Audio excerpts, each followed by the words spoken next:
Now me, I'm traveling across the country. I have a very large sales territory, and I couldn't figure out why really nasty folks were coming up to me and making suggestions or showing up at my room or calling my room.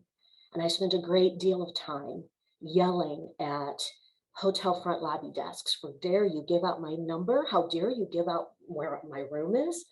Only to find out that the person I was talking with who claimed to love me at home was online soliciting this type of abuse toward me and telling people where I was.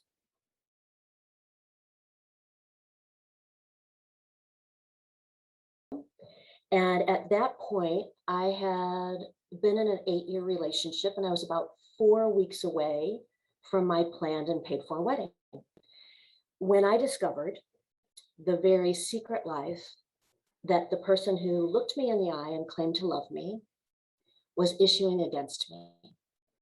Now, that person had a very, very nasty habit of putting my picture and my name out on the internet.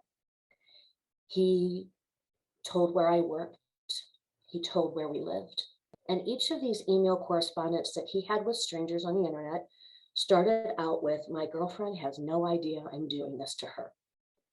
And he would offer me up to have sex with whoever he put out into the world on the internet. And without my consent and without my knowledge.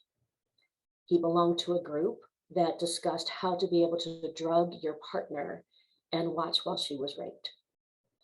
And I decided instead to create a safety plan for escape. And that took me about 10 days to craft, and it took me about 7 months to implement. And during that time, the realization of what had been my life started to fall in place. So my choice then, because I didn't know resources and I couldn't properly identify, was to get very, very small and very, very quiet because I didn't know who I can trust. He lived this complete secret life. He was corresponding on the internet to strangers. These people had been to my home when I traveled to check out our home. I didn't know who to trust. So I got very, very small. And I was changing clothes in the hotel lobby restrooms because they are the cleanest places.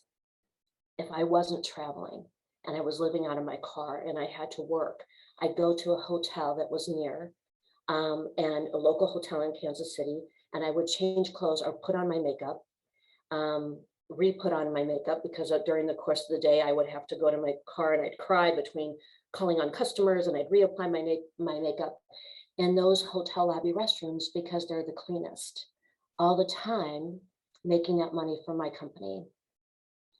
And it was during that time of getting small and quiet that I decided that there will never, ever, ever again be another woman like myself, another woman, regardless of the level of job she has or what she does for a living, that will endure the same kind of treatment and the same kind of abuse without knowing what the resources are.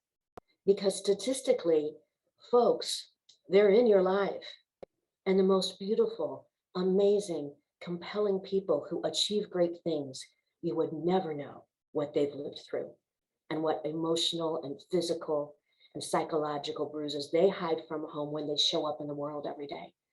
You know, statistically, that is unfortunately what happens. 7 times on average is what it takes for a person experiencing abuse to leave and stay gone. If you know someone in your world and they show up in bruises, ask if they're okay.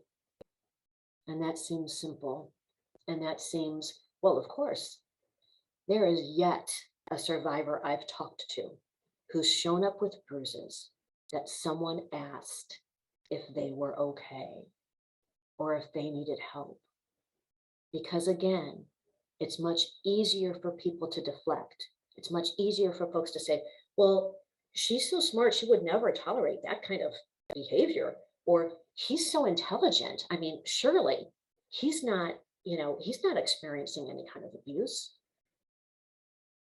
And the physical manifestation of them is there.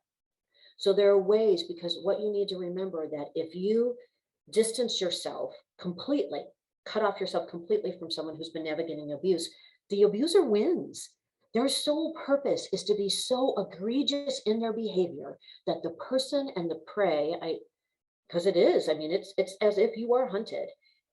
Their sole goal is to isolate them, to make it difficult to leave. The story resonates, and the story and statistics of what we can do one person and one moment at a time to positively impact the world. Our tagline at Safe in Harm's Way is join us, take our hand, and let's go change the world. And we firmly see that happening as we've evolved.